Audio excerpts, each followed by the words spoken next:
Opa, tudo bem? Como você está? Estamos aqui mais uma vez, graças a Deus, para ler a palavra do Senhor. Hoje nós vamos finalizar aqui mais um livro da Bíblia. Nós vamos finalizar o primeiro livro de Macabeus. Nós vamos ler do capítulo 14 até o capítulo 16, beleza?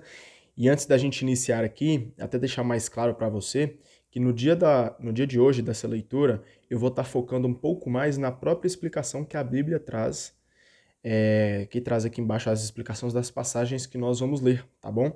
Óbvio, vou estar comentando aqui uma coisa ou outra, mas eu vou focar em cada parte aqui, onde está dividido a leitura do dia de hoje, eu vou focar um pouco mais nessa própria explicação da Bíblia aqui, ok? Então, sem muita enrolação, sem muita delonga, vamos abrir aí em 1 Macabeus, capítulo 14.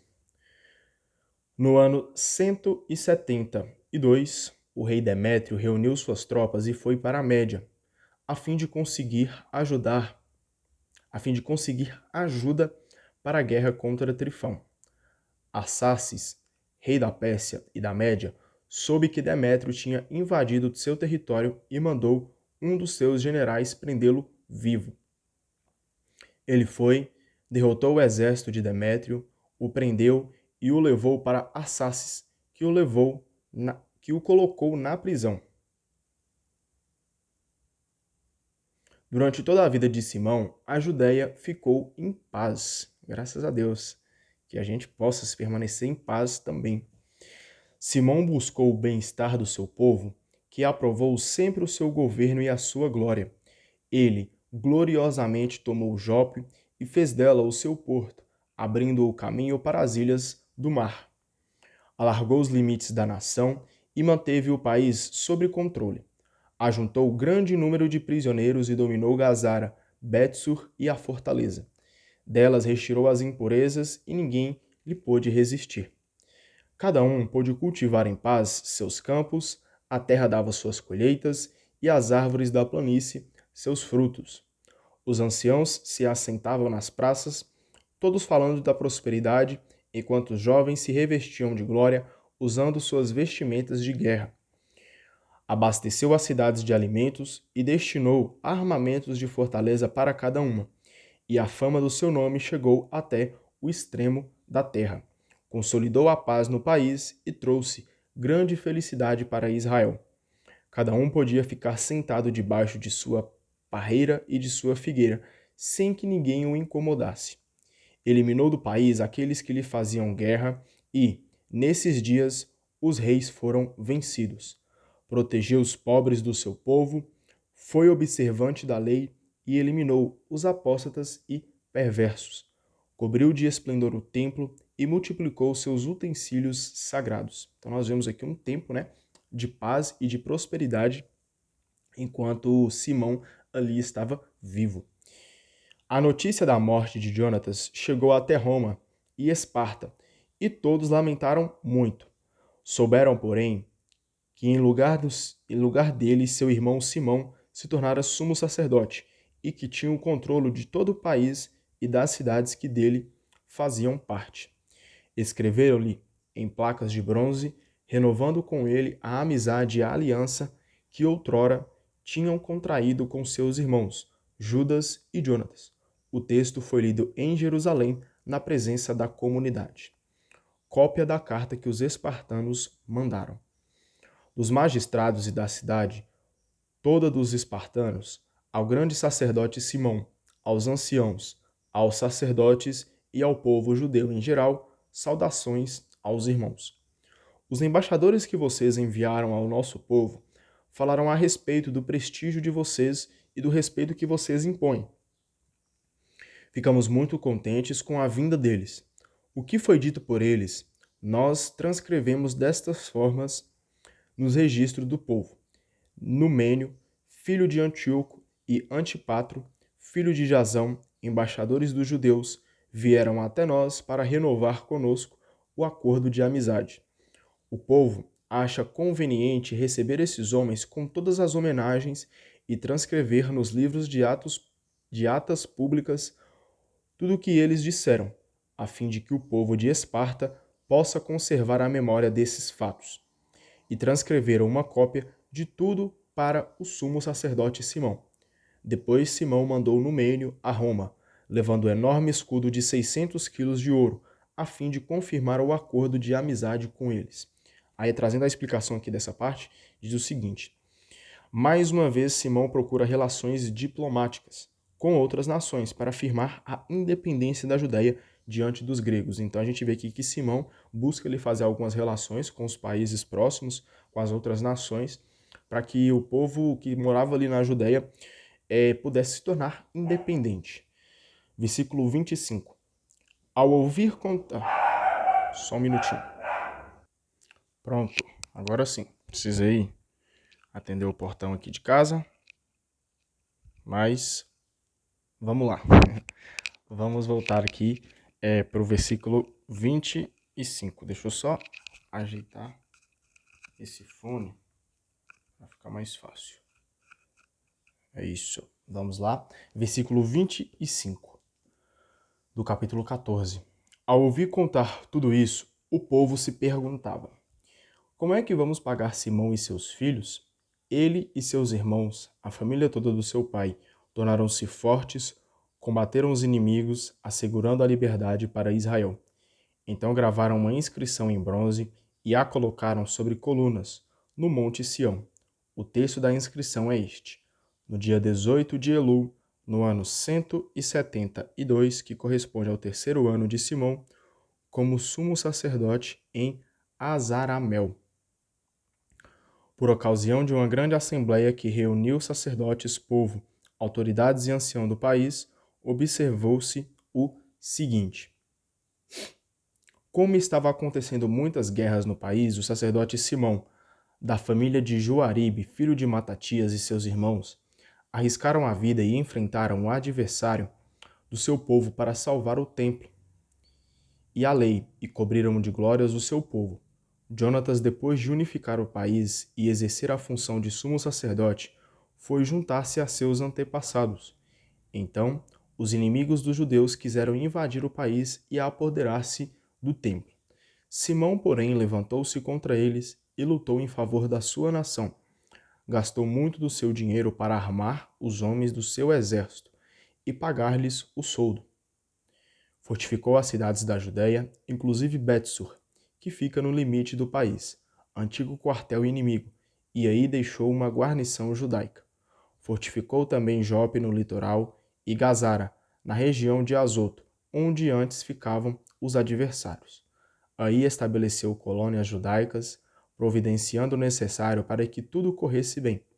Vendo a fidelidade de Simão e seu interesse para engrandecer a pátria, o povo nomeou chefe e sumo sacerdote, em vista de tudo o que fizera por causa da justiça e honestidade com que fortalecia a nação e procurava por todas as formas exaltar mais e mais seu povo. Então a gente percebe aqui que Simão pensava muito no seu povo. Em seu tempo, expulsou os estrangeiros da região ocupada e os que estavam em Jerusalém, na cidade de Davi. Eles tinham construído aí a fortaleza de onde saíam para profanar as vizinhanças do templo, causando-lhe grave atentado à sua pureza. Simão colocou na fortaleza soldados judeus para maior segurança do país e da cidade, e elevou as muralhas de Jerusalém. Por isso, o rei Demétrio o confirmou como sumo sacerdote, o incluiu entre seus amigos e o cumulou de grande glória, pois soube que os judeus estavam sendo chamados pelos romanos de amigos, aliados e irmãos. Soube também que os próprios romanos tinham recebido os embaixadores de Simão com todas as honras. Os sacerdotes e os judeus resolveram, portanto, considerar Simão como governante e como sumo sacerdote para sempre, até que surgisse um profeta legítimo. Além disso, resolveram que ele seria o comandante de suas tropas, para cuidar do templo, nomear um administrador para as obras públicas, outro para dirigir o país e outro para responsabilizar-se pelas armas e comandar as fortalezas. Ele teria toda a responsabilidade sobre o templo, e todos lhe deveriam obedecer. Os documentos oficiais seriam todos escritos em seu nome, e ele vestiria um manto de púrpura com ornamentos de ouro. Ninguém do povo ou dos sacerdotes poderá desobedecer a nenhum desses pontos, ou contradizer as ordens que ele der, ou, sem sua autorização, convocar reuniões no país, vestir-se de púrpura ou usar a fivela de ouro. Será considerado passível de pena quem acrescentar ou revogar qualquer dessas decisões.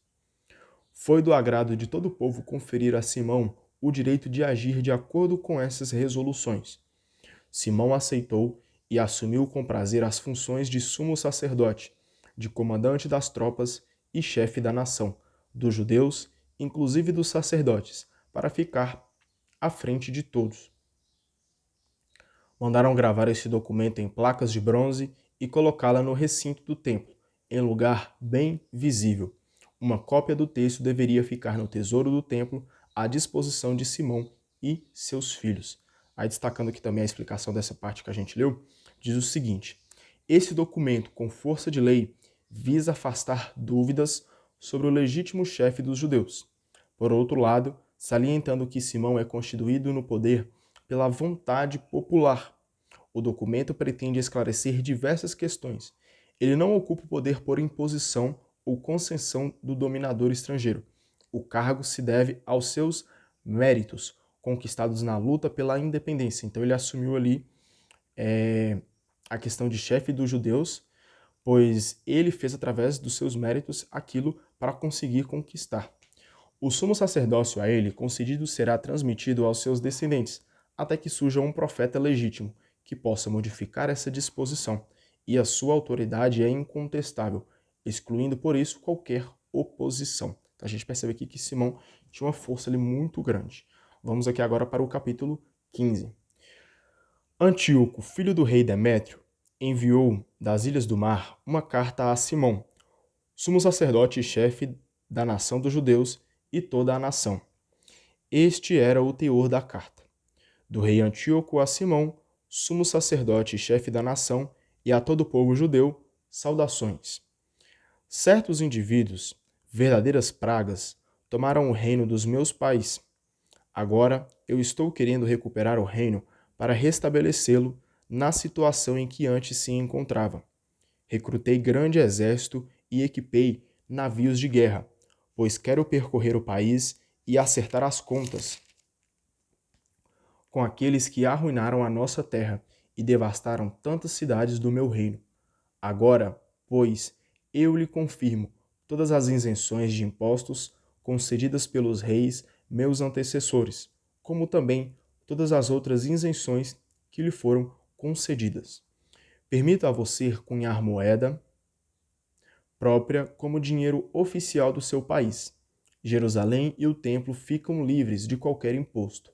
Todas as armas que você fabricou e as fortalezas que construiu e estão sob seu controle ficam em seu poder. Tudo o que você deve ao imposto real e o que seria devido daqui em diante fica cancelado para todo sempre. Após reconquistar o nosso reino, homenagearemos você, o seu povo e o templo com honrarias tais que o prestígio de vocês alcançará toda a terra. No ano 174, Antíoco partiu para a terra dos seus pais.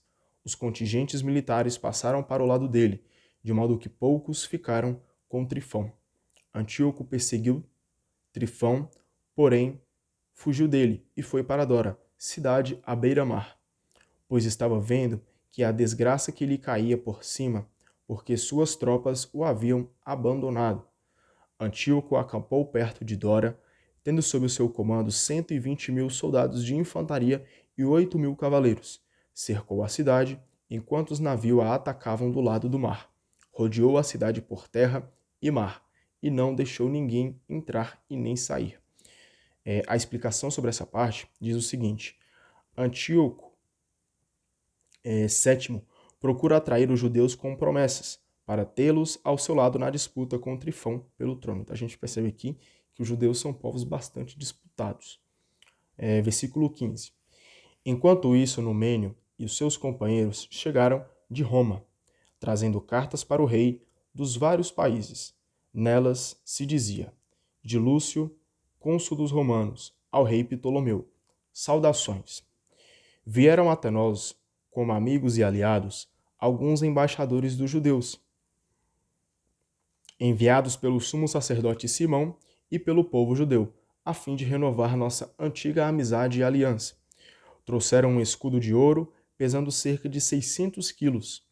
Quisemos escrever aos reis dos vários países, a fim de que não lhe causem dano algum, nem façam guerra contra eles, contra suas cidades e o seu território, nem se aliem com os inimigos deles. Achamos conveniente aceitar o escudo que eles nos ofereceram.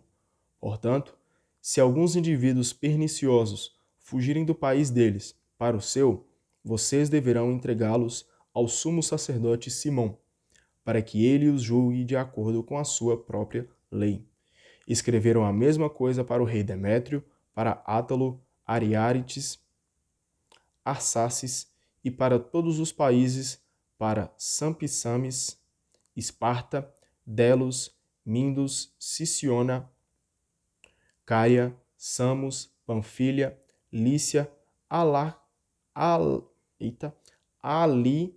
Carnasso, Rhodes, Fazeles, Cos, Cide, Arados, Górtina, Quinido, Chipre e Cirene, e mandaram uma cópia dessas cartas ao sumo sacerdote Simão. A explicação sobre essa parte diz o seguinte aqui pra gente. A missão diplomática de Numênio é bem sucedida. A circular de Roma renova a aliança com os judeus, então nós vemos aqui uma nova dependência. E ao mesmo tempo reconhece a autoridade de Simão e a lei judaica, não só para os judeus da Palestina, mas também para os que vivem em outros países, a fim de manter a precária independência, conquistada a duras penas. Os judeus agora se apoiam nos romanos. Estes, mais do que aliado, procuram estender sua autoridade no Oriente. Vamos aqui agora para o versículo 25. O rei Antíoco mantinha um ataque contra Dora na parte nova da cidade, atacando-a com seus batalhões e construindo máquinas de assalto. Cercou Trifão, de maneira que ele não podia sair e nem entrar. Simão mandou 2.000 homens escolhidos para lutarem sob o comando de Antíoco, além de prata, ouro e muitos equipamentos. Antíoco, porém, não aceitou. Ao contrário, deixou de lado tudo o que antes tinha combinado com Simão, rompendo com ele. Mandou-lhe Atenóbio, um dos seus amigos, para conferenciar com ele e dizer: vocês tomaram Jope, Gazara e também a fortaleza de Jerusalém, que são cidades do meu reino. Arruinaram suas vizinhanças, provocaram enorme desgraça por todo o país e tomaram muitas cidades do meu reino. Agora, entreguem as cidades que vocês tomaram e também os impostos sobre os lugares que vocês dominaram fora do território da Judéia. Caso contrário, me darão em troca 17 toneladas de prata e mais 17 toneladas como indenização por danos e prejuízos, e pelos impostos das cidades. Senão faremos guerra contra vocês. Atenóbio, o amigo do rei, chegou a Jerusalém, e aí pôde ver o luxo em que Simão vivia, os talheres de ouro e prata, o rico mobiliário, e ficou admirado. Transmitiu a Simão o recado do rei. Simão respondeu: não tomamos terra de ninguém, nem nos apoderamos do que não era nosso. Somente recuperamos a herança de nossos antepassados. Dela, por certo tempo, nossos inimigos se haviam apoderado injustamente. Apenas aproveitamos a oportunidade que tivemos de recuperar a herança de nossos antepassados. Quanto a Jope e a Gazara, que você reclama, elas eram fonte de mal-estar para o nosso povo e o nosso país. Contudo, pagaremos por elas 3,5 toneladas de prata. Atenóbio nada respondeu. Furioso, voltou para junto do rei e contou-lhe tudo, falando do luxo de Simão e de tudo que tinha visto. E o rei ficou enfurecido. E aí a explicação para a gente diz o seguinte: vencendo Trifão, Antíoco VII mostra suas verdadeiras intenções quanto à Judéia. Não lhe agrada ter dentro do reino um povo com tantos poderes. Simão, porém, lhe responde à altura: seu povo não se apropriou de uma terra que não lhe pertencia. Cada povo deve defender ciosamente a própria herança e reparti-la igualmente entre todos. Os poderosos, seja nações, seja grupos privilegiados, não têm direito de acumular propriedades, roubando o solo, que é fonte de trabalho e vida para os pobres. Ou seja, todo mundo ali tem o seu direito. Versículo 37. Trifão conseguiu embarcar de navio e fugir para Ortósia. O rei nomeou Sendebeu como comandante-chefe do litoral e confiou-lhe as tropas de infantaria e cavalaria. Mandou-o acampar nas proximidades da Judéia, reconstruir a cidade de Quédron, fortalecer suas portas e iniciar a guerra contra o povo, enquanto o rei perseguia Trifão. Sendebeu acampou perto de Jânia e começou a provocar o povo, a invadir a Judéia, fazer prisioneiros e matar. Reconstruiu Quédron e nela instalou a cavalaria e a infantaria, para que fizessem incursões e patrulhas pelas estradas da Judéia, conforme o rei lhe tinha ordenado. Capítulo 16. João deixou Gazara e foi contar a seu pai Simão o que Sendebeu estava fazendo. Simão chamou seus 2 filhos mais velhos, Judas e João, e lhes disse: Eu, os meus irmãos e toda a família do meu pai, combatemos os inimigos de Israel desde a nossa juventude até hoje, e com nosso esforço conseguimos libertar Israel muitas vezes. Agora, porém, estou ficando velho, enquanto vocês, pela misericórdia de Deus, estão em idade madura. Ocupem o meu lugar e do meu irmão, e saiam para combater em favor da nossa nação. Que Deus os ajude. Então ele viu aqui que, graças à vontade de Deus, ele conseguiu libertar Israel muitas vezes. E ele pede para que agora os filhos deles continuem no caminho e que Deus os ajude. Então que a gente possa aprender com a leitura aqui, com a passagem, que Deus nos ajude. Pois é somente com a ajuda, com a misericórdia de Deus que nós somos capazes de enfrentar as dificuldades, de enfrentar os medos, de enfrentar as coisas desse mundo. É somente pela misericórdia de Deus, com a ajuda que vem dos céus, que nós podemos passar nesse mundo em paz. Então, confie em Deus e peça a Ele ajuda para enfrentar toda e qualquer circunstância. João escolheu no país 20.000 homens de infantaria e cavalaria, e foi com eles enfrentar Sendebeu. Pernoitaram em Modim, levantaram-se de madrugada, saíram para a planície e viram um enorme exército de infantaria e cavalaria, pronto para enfrentá-los. Entre os 2 exércitos que estavam para se enfrentar havia um rio. João acampou com seu exército bem na frente do inimigo. Percebendo que os seus soldados estavam com medo de atravessar o rio, ele atravessou primeiro. Vendo isso, os soldados também atravessaram. Então ele organizou o exército, colocando a cavalaria no meio da infantaria, porque a cavalaria do inimigo era numerosa demais. Tocaram então as trombetas. Sendebeu e seu exército foram derrotados. Caíram muitos feridos entre eles, e os que conseguiram escapar fugiram para a fortaleza. Nessa ocasião, Judas, irmão de João, ficou ferido. João perseguiu o exército de Sendebeu até chegar a Quédron, que fora reconstruída por Sendebeu. Alguns fugiram para as terras que existem ao redor de Azoto. João incendiou a cidade, causando 2.000 baixas para o inimigo. Depois João retornou em paz para a Judéia. Trazendo a explicação mais uma vez para a gente da Bíblia, que diz o seguinte: diante das novas dificuldades, a liderança dos macabeus passa agora para os filhos de Simão, que levam à frente a causa de Israel. Foi basicamente ali aquilo que eu comentei. Ali que agora Simão está ficando um pouco mais velho, os seus filhos vão ali meio que tomar o seu lugar, vão tomar a frente para poder combater ali em favor de Israel. Versículo 11. Ptolomeu, filho de Abubo, tinha sido nomeado comandante da planície de Jericó e possuía muita prata e muito ouro, pois era genro do sumo sacerdote. Enchendo-se com ideias de grandeza, quis tomar posse do país e começou a tramar a morte de Simão e os seus filhos. É para você ver aqui o que a grandeza, o que o orgulho pode fazer com as pessoas. Simão estava inspecionando as cidades do interior do país, ocupado com os problemas administrativos delas. Chegou a Jericó, acompanhado dos filhos Matatias e Judas, no ano 177, no 11º mês, chamado Sábate. O filho de Abubo, que planejava uma traição, os recebeu na fortaleza chamada Doc, que ele próprio tinha construído. Ofereceu-lhes um grande banquete, colocando aí alguns homens de emboscada.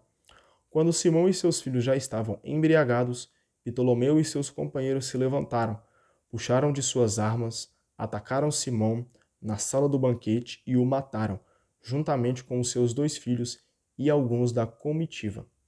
Assim, Ptolomeu praticou um grande crime, pagando o bem com o mal. Olha para você ver, do que adianta fazer o bem, pagar o bem cometendo o mal. Então, vou dar algum exemplo aqui. A gente viu que Ptolomeu matou Simão, querendo um bem, mas fazendo o mal. Tem vários outros exemplos que a gente poderia citar aqui, como por exemplo, não, só dando alguns exemplos, tá? Não, porque a minha esposa me traiu, eu vou trair ela também.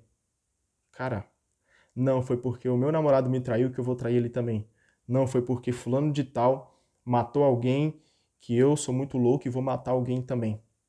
Cara, você está tentando ali, talvez, tentar fazer uma justiça, mas a justiça com as suas próprias mãos, deixando de confiar na justiça de Deus, pois Deus, sim, é um homem justo, e tentando fazer talvez uma coisa que poderia ser um bem, poderia ser uma justiça que Deus poderia fazer, mas tentando fazer pelas suas próprias mãos. Então é onde o mal entra, é onde o pecado entra. Então não, do que adianta tentar fazer o bem, mas fazendo coisas malignas, fazendo a justiça desse mundo. Então não confie, cara, não confie na justiça desse mundo. Infelizmente o nosso mundo ele é injusto, mas confie na justiça de Deus e não tenta fazer o bem pregando o mal. Então de nada adianta você querer fazer o bem, mas com o mal. Então confie em Deus, pois a justiça de Deus, sim, é uma justiça verdadeira, é uma justiça justa. Em seguida, Ptolomeu escreveu ao rei contando o acontecido e pedindo que lhe mandasse tropas, a fim de ajudá-lo a tomar o país de suas cidades. Mandou outros a Gazara para eliminar João. Enviou cartas aos generais, convidando-os a passarem para o seu lado, com a promessa de lhes dar prata, ouro e presentes. Mandou outros, enfim, tomar Jerusalém e a montanha do templo.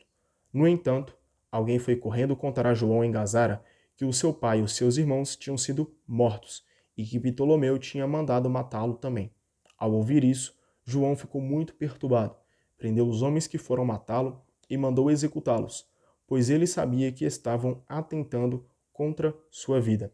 Os outros atos de João, suas guerras e proezas que praticou, a reforma das muralhas que executou, tudo o que ele fez está escrito nos livros das atas do seu sumo sacerdócio, a partir de quando ele se tornou sumo sacerdote no lugar do seu pai. Então aqui a gente finaliza com o primeiro livro de Macabeus. Eu acredito que eu comentei, se eu não comentei, vou aproveitar para falar agora. No início do livro de Macabeus aqui, a gente ainda falta o segundo livro de Macabeus, mas o livro de Macabeus eu nunca li, cara. É a primeira vez que eu li ele completo. Eu acredito que já deve ter lido uma parte ou outra, mas assim, a história completa foi a primeira vez. E vou dizer para você que esse livro ele precisa ser bastante estudado, pois eu achei ele um pouquinho, a leitura um pouco difícil, não consegui pegar muito o contexto ali, às vezes falava muito sobre um rei, falava muito sobre Antíoco, às vezes falava de Judas, às vezes falava de Simão, então eu achei uma leitura um pouco complexa. Então esse livro, ele é importante ser bastante estudado, como eu já disse aqui várias e várias vezes, a ideia aqui não é estudar, não é aprofundar nas passagens bíblicas. Óbvio que a gente sempre vai comentando, a gente sempre vai dando aqui um pitaco ou outro, aquilo que o Espírito Santo de Deus vai tocando para que possa ser falado aqui, mas um estudo aprofundado ele é preciso de uma dedicação e de um tempo um pouco maior. E como aqui nós estamos num projeto bíblico, de ler a Bíblia por durante um ano, infelizmente não dá para parar e estudar a fundo todos os livros que nós fomos lendo. Então é importante salientar que esse livro de Macabeus, eu acredito que o segundo deve ser ali basicamente da mesma forma. Eu ainda vou ler, nunca li o segundo livro de Macabeus, mas é importante ter um estudo muito aprofundado no livro de Macabeus, pois ele é uma leitura um pouquinho complexa, tá bom? Então deixo de dica aí. Também, mais pra frente, assim que terminar esse projeto, tem algumas passagens, tem até alguns outros livros, algumas outras coisas aqui que ainda me restam muitas dúvidas. Mas vamos continuar firmes e fortes e assim a gente vai estudando e vai aprendendo aos pouquinhos. E Deus vai guiando os nossos passos. Amém? Então, obrigado. Mais uma conquista aí. Finalizamos o primeiro livro de Macabeus. E logo amanhã já começamos aí o segundo livro de Macabeus, tá bom? Um beijo, um abraço para você. Leia a Bíblia e estude a Bíblia também, tá bom? Um abraço, até mais. Tchau, tchau.